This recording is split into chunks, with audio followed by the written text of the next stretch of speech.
un grato placer, amigos queridos de Televicentro en todo el país, estar juntos nuevamente.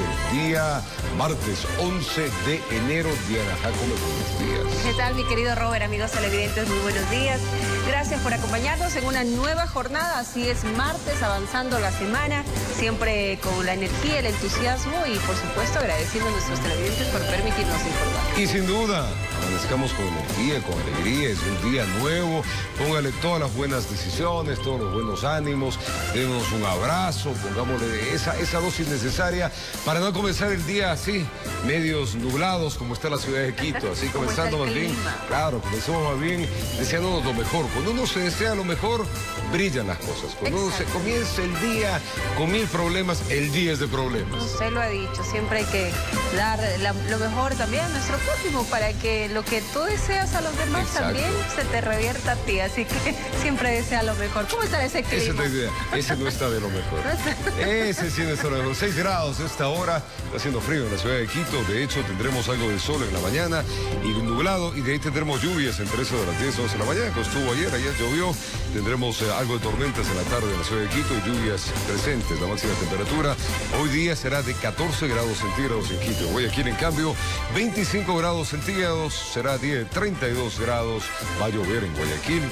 Y de ahí tendremos algo de sol, pero las lluvias estarán presentes. En Cuenca 7 grados, el día será frío, 12 grados la máxima temperatura, algo de sol también tendremos, pero las lluvias estarán presentes. En Manta 23, día de 30, un poco más caluroso, con sol y lluvias también. En el puerto de Manta, en Ambato, en el centro del país, 10 grados centígrados, 21 será la máxima temperatura, será un poco más alta que la de Quito, y sin duda, pues tendrán un día un poco más seco, sin tanta lluvia. De hecho, va a llover en horas de la tarde. Así, el pronóstico en la costa, en la zona centro, en la zona sur de la ciudad, del país y por supuesto en las ciudades más importantes del día. Así es, de inmediato con este pronóstico del clima nosotros arrancamos con las noticias y les contamos que se registró un nuevo hecho de sangre en el norte de Guayaquil. Esto fue en el sector de San Eduardo. Un sujeto quien hace un año habría salido de la cárcel recibió, imagínate, más de 20 disparos. Así es, la policía ya está investigando el crimen.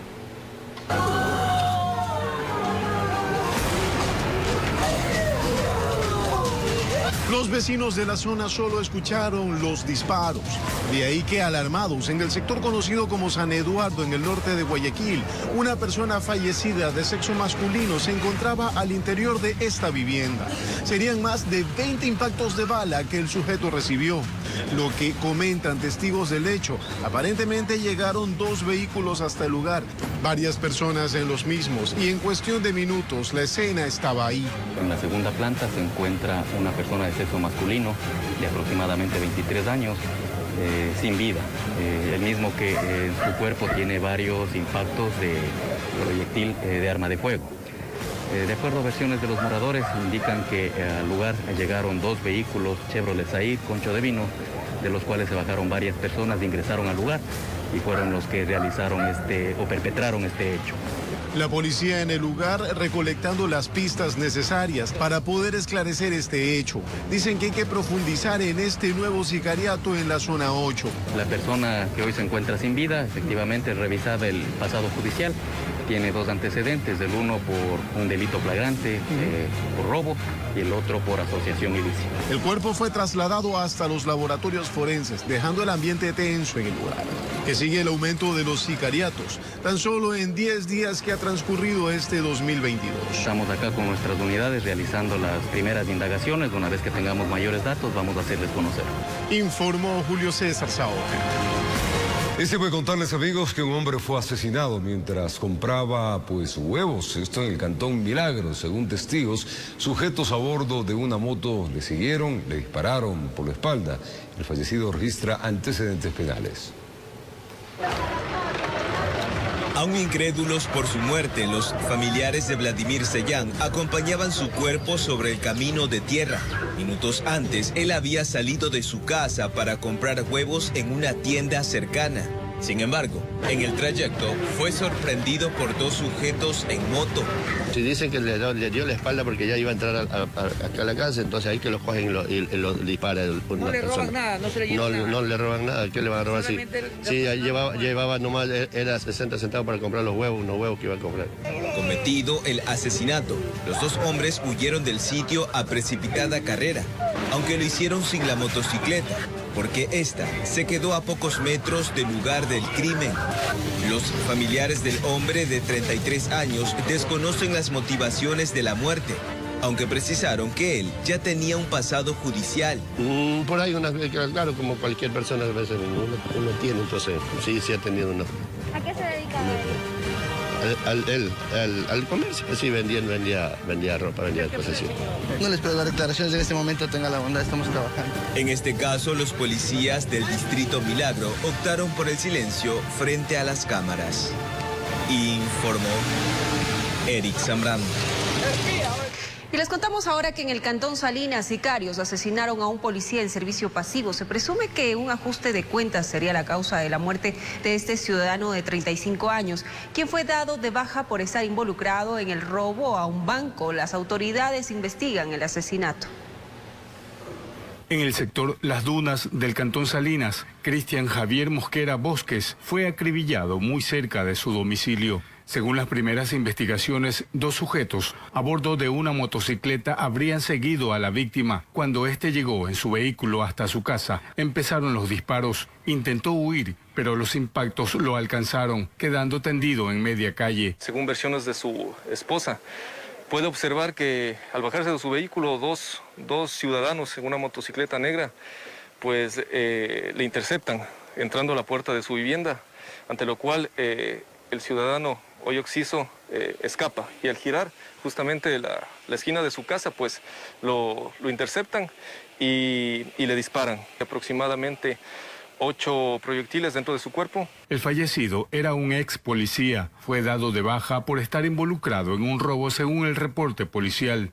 Conocemos que fue dado de baja porque estuvo involucrado en el robo de un banco. La policía investiga si el fallecido está involucrado en otros actos ilícitos cometidos en la provincia. No se descarta que él haya tenido participación en hechos delictivos o ser miembro de alguna banda, no se descarta. Elementos del Departamento de Criminalística realizaron las diligencias de ley y el cadáver fue trasladado hasta la morgue. Desde la provincia de Santa Elena, informó Darwin Villao. Vamos a la ciudad de Cuenca. Ya se registró una trágica muerte, amigos. Un joven motociclista pues falleció tras un accidente. Esto en la avenida de la parroquia San Joaquín. Lamentable. Veamos.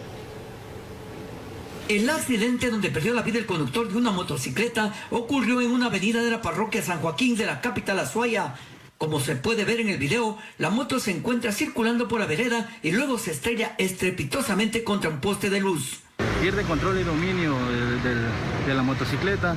Estamos por establecer las causas, circulando por la acera hasta impactarse con el poste que ustedes pueden observar. Producto del fuerte impacto, el ciudadano que conducía la motocicleta murió casi instantáneamente a metros del accidente. Se desconoce la identidad y nacionalidad del fallecido. En el lugar se encontró una persona sin signos vitales de sexo masculino de aproximadamente 22 años, el cual los señores del cuerpo de bomberos que se acercaron al lugar revisaron al señor y ya no se encontraba con signos vitales al llegar nosotros también. Quedando la humanidad del señor a 2 metros del poste sobre el carril que circulaba.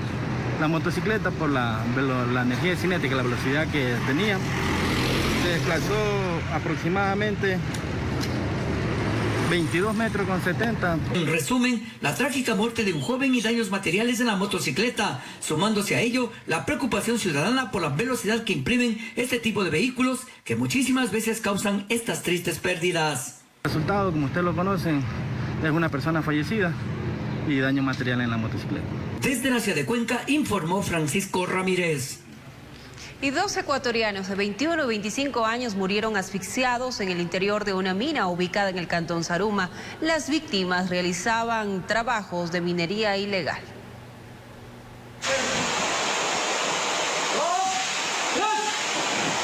El equipo de rescate tardó más de 3 horas en recuperar los cuerpos de Galo Jenner Vaquerizo Díaz y Jordan Salvador Herrera Tinoco, quienes fallecieron al interior de una mina ubicada en la zona de exclusión minera. Las víctimas al parecer realizaban trabajos ilegales. Aparentemente, de acuerdo a entrevistas, son personas que se dedican a la minería ilegal, los denominados sableros. Las personas oxisas. Se presume que la falta de aire fue la causa del deceso de los ciudadanos, quienes fueron hallados a 3 kilómetros de profundidad. De acuerdo a la verificación que se realizó a los cuerpos, no presentaban ningún tipo de violencia a su integridad física, por lo cual se presume que es por asfixia. Fue complicado para los socorristas y voluntarios llegar al sitio donde estaban los fallecidos debido a la falta de oxígeno que complicó la situación. Claro, porque no había oxígeno pues ahí donde estaban y tocó aguantar la respiración y dejarlos amarrando con una soga del pie y luego continuar a jalarlos donde había oxígeno porque no se aguantaban más. A pesar de que existe prohibición de realizar trabajos de extracción minera en la zona debido al riesgo que representa para la ciudad, ya que registra hundimientos desde hace mucho tiempo atrás, los llamados sableros, quienes son patrocinados presuntamente por grandes empresas mineras, continúan trabajando en el sitio aún a costa de sus vidas, informó Richard Ceballos. Y en Manabí fue capturado por el presunto delito de violación, el 6º más buscado de la provincia de Guayas. El caso fue denunciado en el año 2017 por la madre de la menor de edad. En ese entonces la pequeña tenía apenas 9 años de edad. El supuesto agresor sexual se aprovechó de la buena relación de amistad con el abuelo de la niña para frecuentar con malas intenciones el círculo familiar de la víctima. Por varias ocasiones habría abusado carnalmente de la menor. Debido a los peritajes tanto psicológicos como físicos en la víctima, pues se da que efectivamente se realizaba este tipo de abusos en contra de la menor. De las aparentes aberraciones del hombre de 55 años de edad se enteró la madre de la pequeña, quien denunció el hecho registrado en un sector del cantón Yaguachi. Al enterarse que tenía que responder a la justicia, el sospechoso optó por abandonar la ciudad. La madre de la víctima se da cuenta de estos hechos que se habían suscitado por el lapso aproximado de unos 2 años, en vista de que justamente en esa ocasión se encontraban realizando una campaña en contra de este tipo de delitos. El hecho ocurrió en el 2017. La delegación al bloque de búsqueda llegó en el 2019. Por más de 2 años los agentes lo rastrearon hasta que horas atrás lo ubicaron en un sector rural del cantón 24 de Mayo. Para evitar ser capturado, vivía solo y con otra identidad. Se encontraba realizando actividades en varias fincas y de esta forma pues pasaba desapercibido por el tema de la ruralidad. Tras un allanamiento fue sorprendido al interior de la casa que compró hace 3 años sobre el 6º más buscado de la provincia del Guayas, de 55 años de edad. Estaba vigente una boleta de captura. Dedicaba que era principalmente jornalero, pues únicamente daba otros nombres y ahí pues no era identificado por la policía. Es el 2º más buscado de alta peligrosidad, capturado en este nuevo año. En Quito informó Iván Casamen. Y la policía evitó que se cometa un sicariato en el norte del cantón Durán, en Guayas. 3 sospechosos fueron detenidos. Una joven de solo 18 años era parte de este grupo, conformado además por otro ecuatoriano y un venezolano. Tras una alerta ciudadana, los uniformados llegaron hasta la Ciudadela Maldonado por la presencia extraña de un taxi amarillo, en cuyo interior habían personas sospechosas. Se logra ubicar un arma de fuego marca Taurus 9 milímetros con 7 proyectiles. Además, en la cartera que tenía la ciudadana Melanie se encuentran 20 municiones más. El taxi lo utilizaban para despistar. El vehículo era de propiedad de la persona que lo conducía. Se logró conocer que él hacía de campanero dentro del automotor, mientras el extranjero y la joven de 18 años fingían ser una pareja que paseaba por el sector, pero realmente estaban esperando a un ciudadano, a quien los 3 implicados intentaban asesinar. Un ciudadano venezolano. De acuerdo a la información que hemos logrado recopilar, él sería la persona que iba a realizar el hecho violento y además tenemos información que habría participado en otros hechos violentos en el Cantón Durán y en la ciudad de Guayaquil. La persona en contra de quien pretendían cometer el sicariato manifestó a los agentes que no mantenía problemas con nadie y que tampoco había recibido amenazas, pero confesó que hace varios días había notado la presencia de vehículos con personas extrañas merodeando el sector.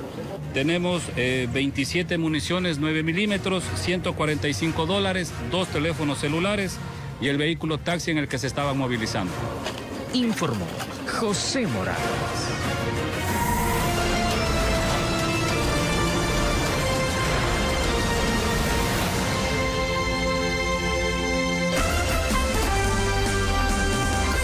Y amanecemos frescitos, 6 grados centígrados. Los que están abriendo el ojo, dichoso usted que puede dormir hasta esta hora. Buenos días a quienes nos acompañan desde este momento. Siempre es un gusto poder estar informándoles, por supuesto, y permitirnos ingresar a sus hogares a través de la pantalla y la señal de TVC. Exactamente, las pantallas son chiquitas, medianas, grandes. ¿Te acuerdas cuando la televisión decía la pantalla cuadrada? Ya no hay pantallas cuadradas. Hay de diversas. Ya hay diversos tamaños, colores y sabores. Disfrute del día. Tómese un buen café, un cafecito a esta hora, ¿ves? Delicioso. Queda delicioso. Y recordarles también la restricción vehicular. Recuerde hoy placas terminadas en 3 y 4. Mucha atención, ya arrancó 6 con 1 minuto. Así que mucho cuidado, tome las precauciones del caso. No incumpla la normativa de restricción vehicular en el Distrito Metropolitano de Quito. Y pues siempre hay que respetar las normas. ¿Y sabe de qué, mi querido amigo y vecino que esta hora nos ve? Si va a trabajar, se haga con alegría. De gracias que tiene trabajo. Hay mucha gente que no tiene trabajo. Y hay veces que la gente sale muerta de ir, pues tiene que ir a trabajar. Otra vez ese sitio. Uy, me sacan el aire. De gracias. Cuando no lo tenga, ahí va a decir lo contrario. Claro que sí, así que mejor agradezca siempre por lo que se tiene, por las personas que nos rodean.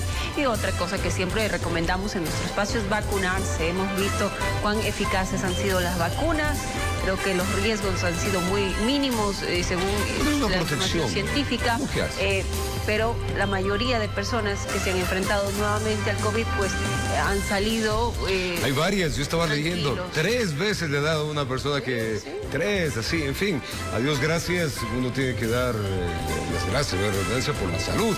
Así que hay que cuidar la salud, porque sin la salud, puede tener las mejores intenciones del mundo, pero sin salud... No este virus no distingue nada, así que usted vaya, vacúnese, que los puntos de vacunación están ahí, abiertos para que usted vaya, se pinche, tranquilo. ¿Sabe que ha dejado también esta pandemia que estamos viviendo? Muchos problemas psicológicos e inseguridades en la gente.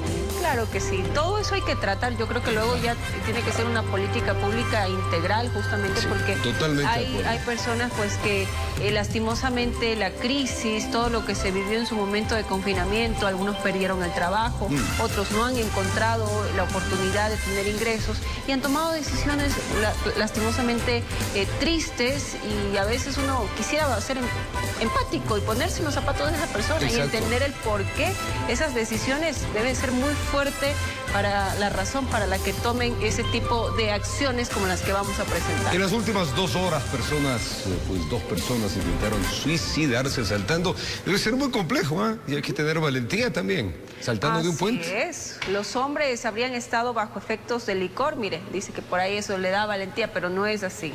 No es así, lastimosamente. No. Ese no es el camino tampoco. Claro, pues los policías se convirtieron en sus ángeles salvadores. Por ahí escuchaba que uno de ellos pues tenía una deuda y eso hizo que de alguna forma quiera tomar esa decisión. Hay que ser asertivos también en este tiempo, ¿no? Empáticos, intentar comprender el uno al otro.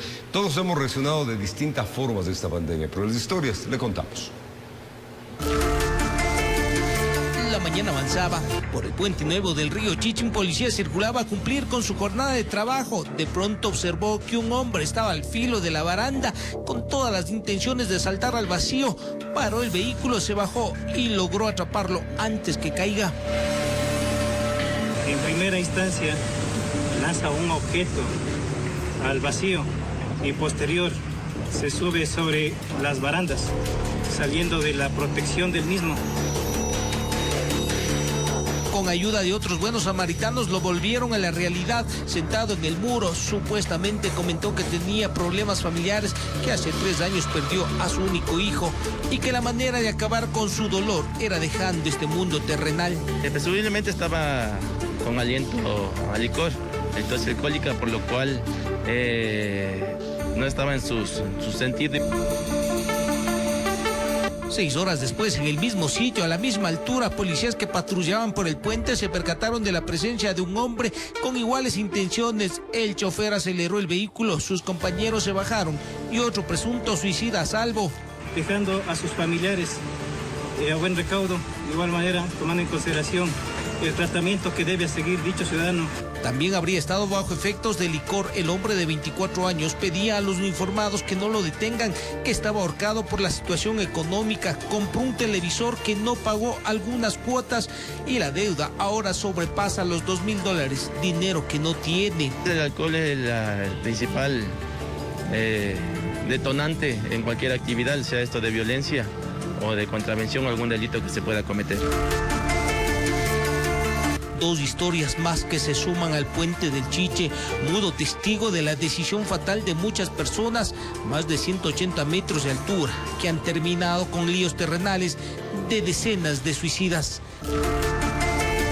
En Quito informó Iván Casamen.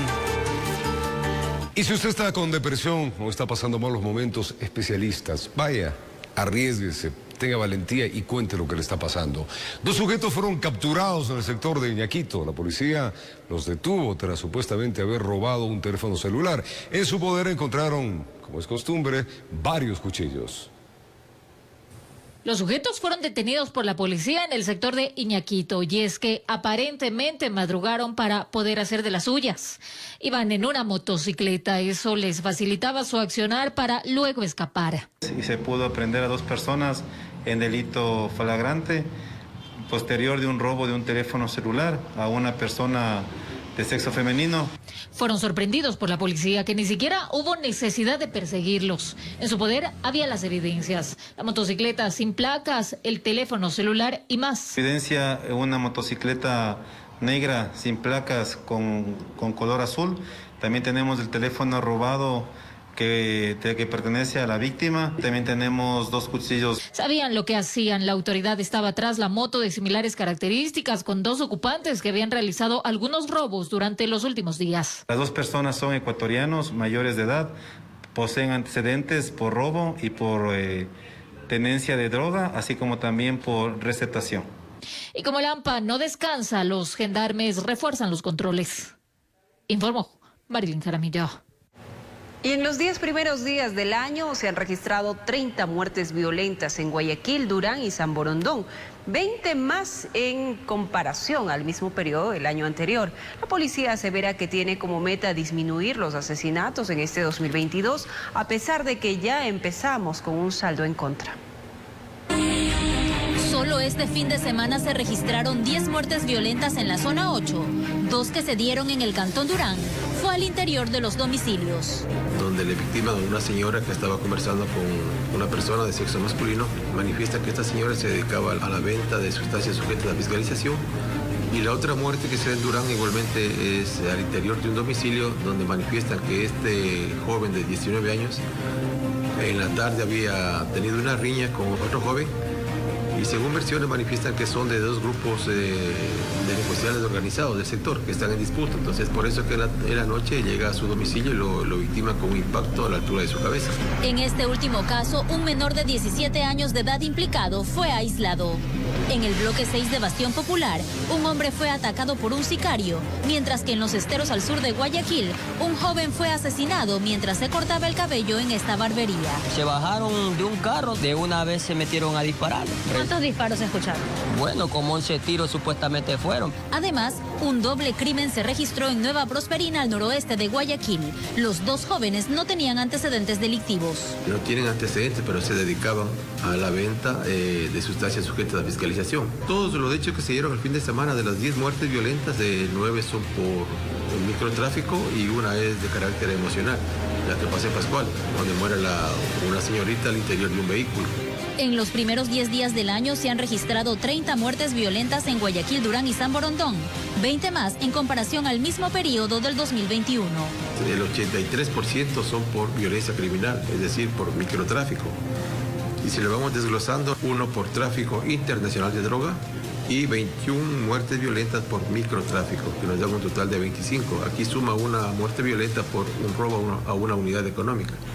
Entonces, las otras 5 muertes son por violencia interpersonal. Y a pesar de tener un saldo en contra en estos primeros días del año, el comandante general de la policía asevera que tienen el objetivo claro de reducir los asesinatos en este 2022.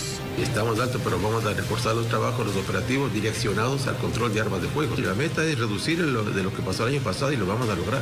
Informó Roselena Vázquez.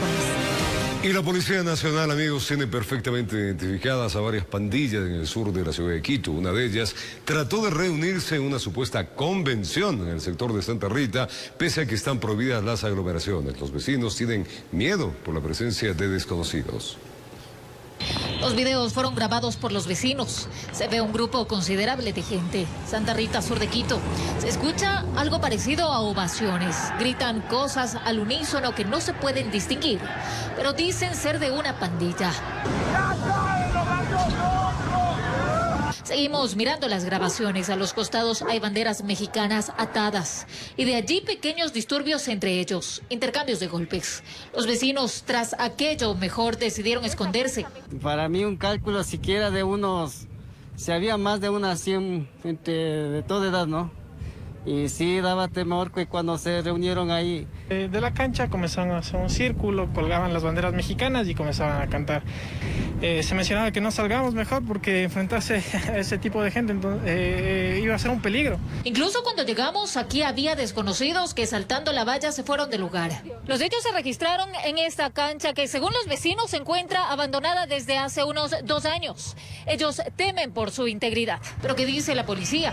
Les preguntamos sobre las detonaciones que dijeron haber escuchado los vecinos, pero se trataban de voladores, aseguraron. La reunión supuesta que se dio con el grupo conocido como Vatos Locos, de lo que tengo conocimiento, pretendían reunirse ya que tenían una convención anual y supuestamente venían de varias ciudades. Ahora que la presencia de pandillas no es un tema desconocido. Aquí tenemos plenamente identificado 3 grupos o pandillas, que son los Vatos Locos, Nietas y Latin King, especialmente acá en el sur de la ciudad. Y aunque desde la autoridad dicen que no se puede generalizar, pues no todos se dedican a actos ilícitos, hay quienes sí lo hacen. Donde sí ha habido personas con antecedentes, sí ha habido casos donde también se les ha encontrado con armas blancas. La policía intervino, disuadió la reunión. Ellos entonces abandonaron el lugar, pero los vecinos no saben hasta cuándo les dure esa tensa tranquilidad. Informó Marilyn Jaramillo. 150 kilos de droga entre cocaína y marihuana fueron decomisados por agentes del Grupo Gema. Los trabajos de interdicción de carreteras se ejecutaron en Esmeraldas y Tena. De madrugada llegaron hasta el sector de Pungarayá con la vía Tena y armaron un operativo de control. Por más de 1 hora no hubo novedades. De pronto apareció un vehículo que, al percatarse de la presencia de los agentes del GEMA, buscó evadir la revisión. La actitud puso a los uniformados en alerta. El conductor no llegó muy lejos. La camioneta tenía un doble fondo donde almacenaron 135 kilos de clorhidrato de cocaína. En horas de la madrugada ese sector es muy peligroso.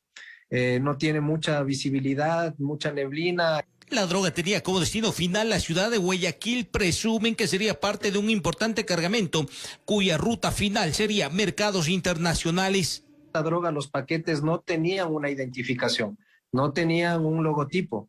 Entonces ya los investigadores pues tendrán que hacer su parte, ¿no? En la misma zona pararon la marcha de un bus de servicio interprovincial que cubría la ruta Lago Agrio-Quito. Al revisar las bodegas se encontraron con un saco de yute que contenía plátanos y en el medio un paquete tipo ladrillo que a la prueba química dio positivo para marihuana. El peso 1 kilo que tenía remitente, pero no estaba entre los pasajeros del dueño. Están siendo investigados el conductor y también el ayudante porque no saben quién dejó esa ese paquete. Del oriente nos trasladamos a la ciudad de Esmeraldas. Otra vez agentes del Grupo Gema pararon la marcha de un camión que transportaba electrodomésticos. Bajo esta fachada intentó pasar 12 kilos de marihuana. La droga estaba camuflada en las paredes de un congelador. El chofer tenía la ruta San Lorenzo-Guayaquil. La marihuana es básicamente y principalmente para consumo interno. Cerca de 150 kilos que se quedaron a medio camino. No lograron pasar los controles en las diferentes carreteras. En Quito, informó Iván Casamen. Recuerda que Quito tiene la normativa de pico y placa. El día de hoy no deben circular motos y automóviles en placas terminadas en 3 y 4, normativa que rige entre 6, 9 y 30 y 16 y 21 horas. Evite sanciones y cumpla la respectiva normativa. Y más adelante les contaremos que cerca de 1000 personas sancionadas en Quito por no usar mascarilla. Los detalles de esta y otras noticias al regresar.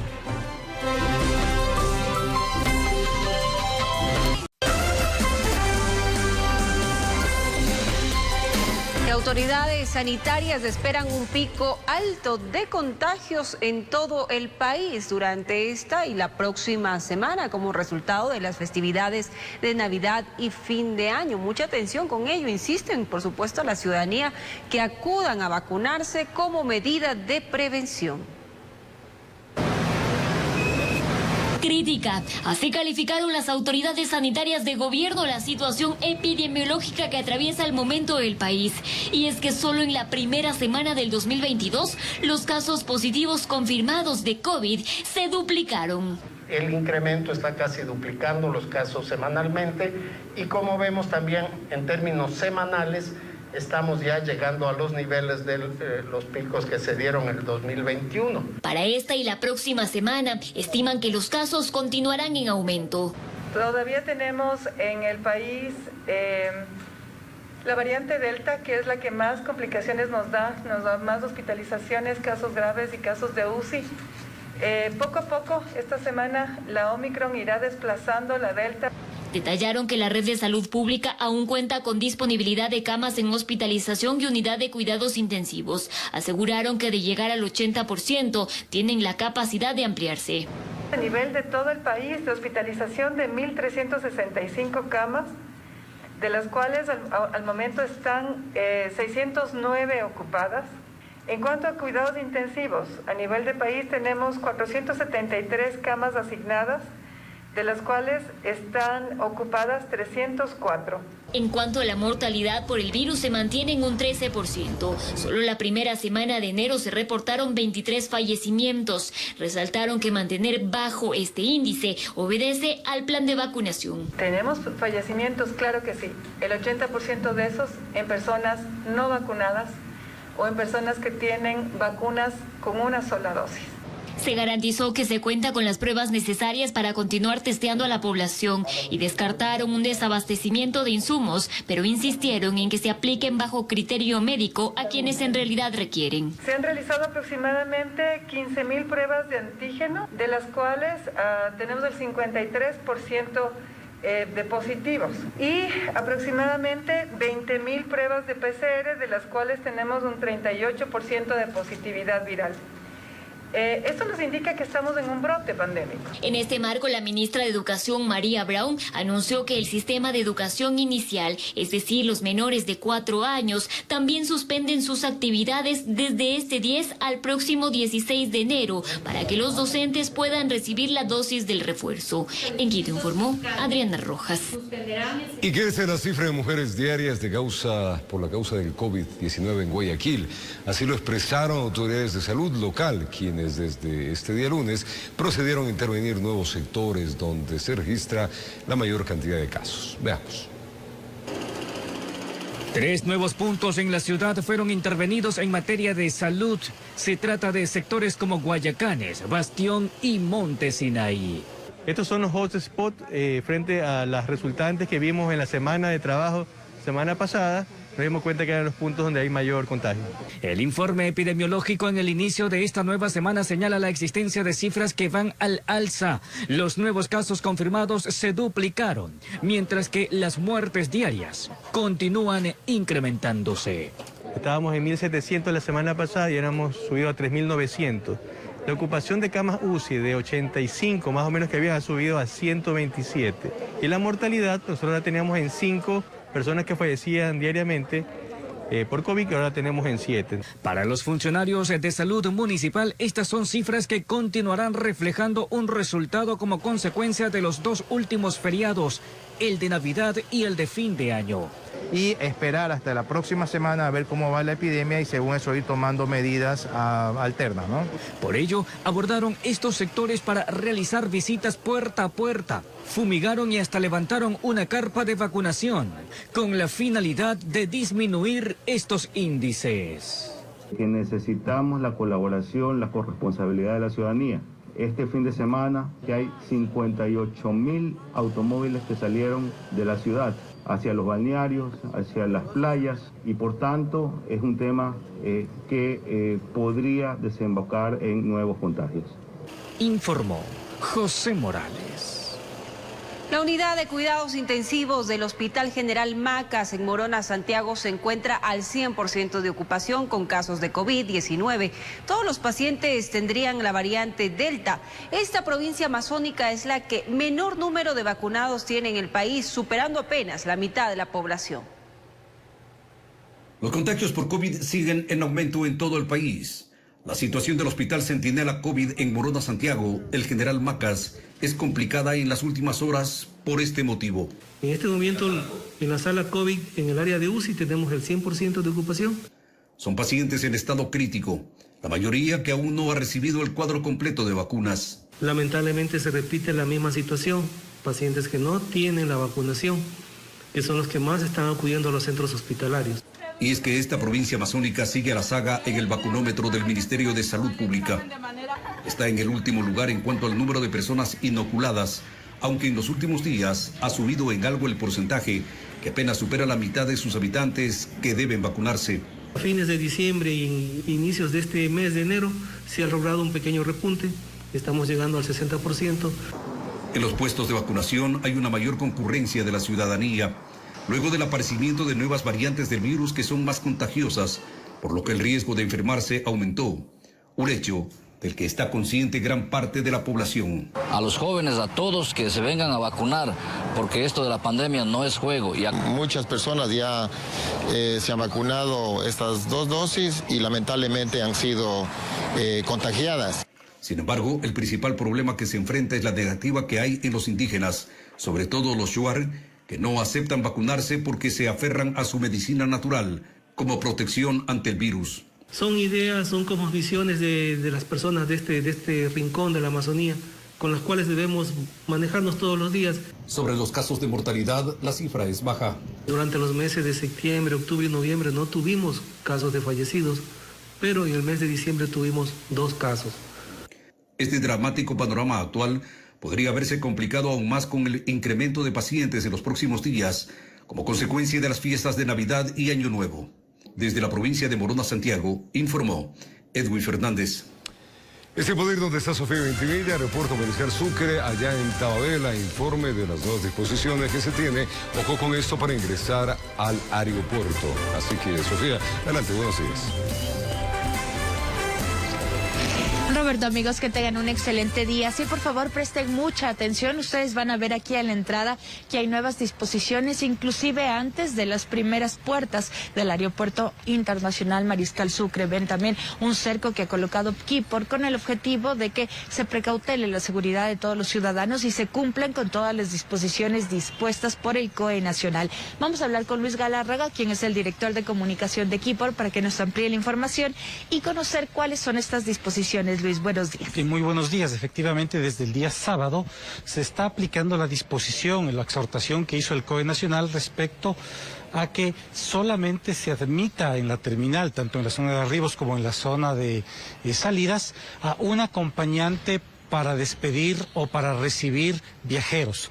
Solamente se admite un acompañante. Sabemos todos siempre que pues aquí en el país hemos estado acostumbrados a recibir o a despedir a los familiares en gran número, tal vez 5, 6, 7 personas asistiendo al aeropuerto, pues básicamente para evitar que haya exceso de personas dentro de la terminal, se ha dispuesto esto de que solamente puede entrar una persona y además esa persona debe tener su certificado de vacunación. Entonces ingresemos un poco y sigamos de este cordón, que es este paso que realizan todos los usuarios que llegan a esta terminal. Tendrán que pasar por aquí, Luis, y una vez que van caminando por este sitio es donde ya es preferible que no ingrese ningún tipo de familiar, sino solamente los pasajeros. Es preferible que ingresen solamente los pasajeros, pero en caso de que haya necesidad, podría hacerlo hasta un familiar.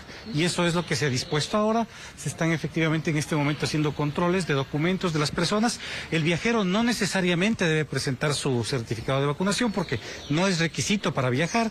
El pasajero debe presentar solamente su pase de abordar o su boleto y ya puede ingresar libremente. Pero los acompañantes, sí, o el acompañante sí necesita presentar su certificado de vacunación. Bueno, y llegan a esta puerta, que es de ingreso, y todavía tienen estas cámaras de medición de temperatura. Sí, las cámaras, como podemos ver, están aquí precisamente. Están aquí las cámaras de medición de temperatura. Y estas están todavía totalmente operativas, por supuesto, como debe ser, para el control de la temperatura de las personas que llegan hasta aquí, hasta el aeropuerto de Quito. Adicional a eso, bueno, quienes viajan desde los Estados Unidos también hay nuevas disposiciones, o bueno, algo que tengan que conocer la comunidad, que no necesariamente se tienen que ahí hacer la prueba para poder regresar al país. Sí, efectivamente, como ya muchos pasajeros y muchas personas han reportado, hay una saturación en el sistema de pruebas en Estados Unidos, de pruebas anti-COVID, por lo tanto se están tardando más del tiempo mínimo necesario para poder utilizar el resultado como documento de viaje para el Ecuador. Por esta razón, lo que ha hecho el COE Nacional es ampliar una disposición que ya hizo en el sentido de que los ecuatorianos o los residentes, personas extranjeras que sean residentes en Ecuador, pueden viajar al Ecuador desde Estados Unidos sin necesidad de presentar la prueba PCR. El carnet de vacunación sí lo deben presentar. Pero la persona, al llegar aquí al país, debe realizarse la prueba PCR, ya sea en Quito o en Guayaquil. Eso es lo que se ha dispuesto. ¿Y debe realizarse la prueba en el aeropuerto ese momento y entregar el resultado ese momento, o cuando se realiza y solamente sería ya para constancia del pasajero? Sí, tendría que realizarse lo más rápido posible a su llegada, de acuerdo con lo que tengo entendido. Esa disposición ya la controla y la maneja directamente el Ministerio de Salud Pública. Tiene que ser al arribo, y entiendo que el Ministerio incluso está realizando los monitoreos correspondientes de las personas que están llegando para verificar los resultados de esas pruebas PCR.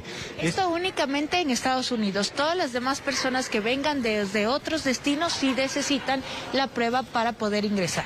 Exactamente. Todos los pasajeros que vengan de otros destinos necesitan presentar la prueba PCR al momento de embarcar el vuelo en el aeropuerto de origen. En este caso, la disposición rige hasta el día 16 de enero. Entonces, esto también es importante señalar porque se asume que en algún momento dado pues bajará la saturación en el sistema de realización de pruebas en Estados Unidos y ya podrán entregar pruebas dentro de los plazos razonables y ya podrá normalizarse la situación. Es una excepción temporal. Gracias, Luis, muchísimas gracias por esa información tan interesante. Entonces ya saben, lo nuevo aquí es que no pueden entrar tantos familiares ni a recibir pasajeros ni tampoco a dejar pasajeros. Cuando son niños pequeños, usualmente los padres se les permite el ingreso, pero si ya son personas adultas, más bien generemos conciencia de la importancia que en estos lugares no se llene de personas para también evitar cualquier tipo de riesgo ante las variantes que existen y usar de manera adecuada la mascarilla, no aglomerarse y lavarse las manos, y con eso podrán tener viajes muy tranquilos donde vayan y regresen de manera sana y tengan unas vacaciones o hagan cualquier tipo de viaje que requieran sin inconvenientes en cuanto al COVID-19. Esa es la información hasta el momento. Ustedes continúan con más. En fin, hay que llenarse de paciencia a los que van a viajar, a los que vamos a viajar. Hay normas y normas y normas acá y afuera. Así que hay que cumplirlas. Gracias, Sofía Vitimilla, contándonos las nuevas disposiciones, que ya lo sabíamos, de los que están retornando desde los Estados Unidos. Del resto, hay que presentar pruebas PCR, papeles de vacunación, otro papel más que pide el Ministerio de Salud, donde le hacen un seguimiento. En fin, hay que también centrarse en Quito, ¿no? Hay que centrarse en Guayaquil, en Cuenca, y tratar de que el COVID, de alguna manera, pues se vaya entendiendo y vayamos viviendo con una normalidad anormal que la que estamos en estos días pues sintiendo. Bueno, gracias, Sofía. Y contarles ahora que más de 1000 personas han sido sancionadas por no usar mascarilla en Quito. El problema se hace más evidente en el transporte público. Hay quienes no usan el tapabocas de manera correcta pese a la ola de contagios y las disposiciones del COE. El de ir en bus es parte de la cotidianidad de los quiteños. Pero ¿cuál es el riesgo? Más de uno dice que se ha contagiado en el transporte público y quisimos comprobar el porqué. Lo primordial aquí es el uso de la mascarilla, uso que no se hace de manera correcta.